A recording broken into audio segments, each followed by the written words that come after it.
metal railing that topped the stone walls of the quay. Small craft lay beached on the mud, some of them not much more than rowing boats with sails.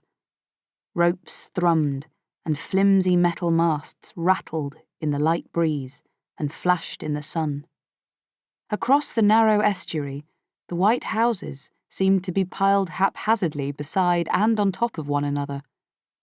At the summit of the cliff stood St. Mary's Church, just as it had in one form or another since Abbot William de Percy built it between 1100 and 1125. The abbey beside it had been there even longer, but it had been crumbling away for over 400 years since Henry VIII dissolved the monasteries, and now there was nothing left but a sombre ruin. Martha felt a thrill at actually seeing these places she had only read about, and she also had a strange sense of coming home, a kind of déjà vu. Everything seemed so damn familiar and right. This was the place. Martha knew it. But she'd have plenty of time to explore East Cliff later, she decided, turning her attention back towards where she was going.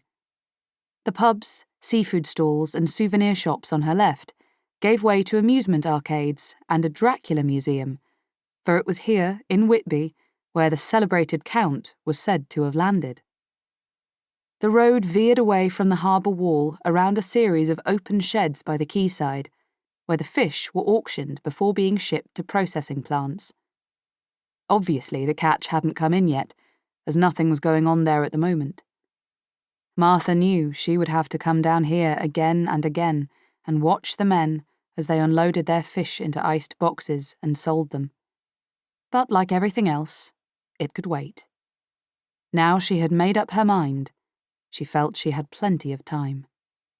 Attention to detail was important, and it would help overcome whatever fear and uncertainty remained within her.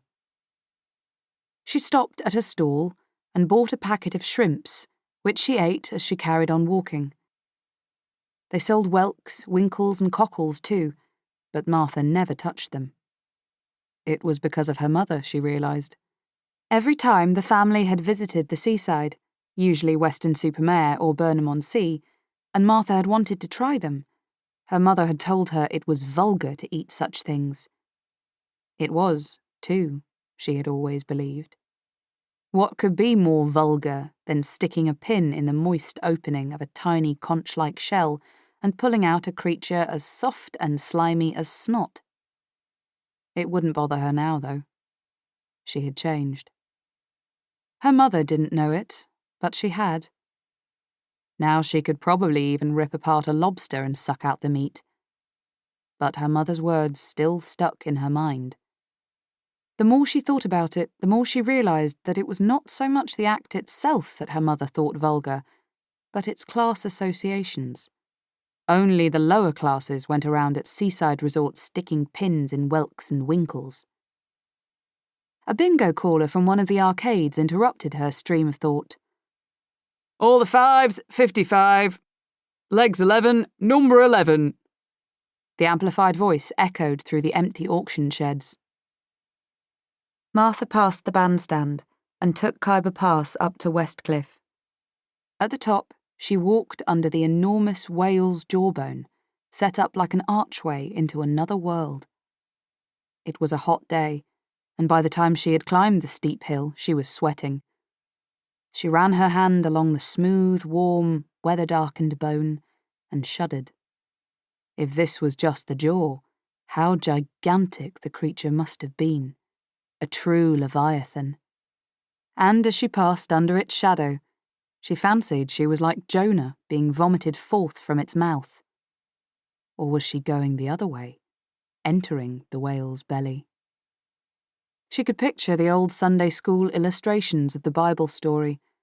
Inside, the whale had looked as vast and gloomy as a cathedral, with the ribs mimicking its vaulting. And there sat poor Jonah, all alone. She imagined how his cries must have echoed in all that space. But could there really be so much emptiness inside a whale? Wasn't it all a twisted congestion of tubing and swollen, throbbing...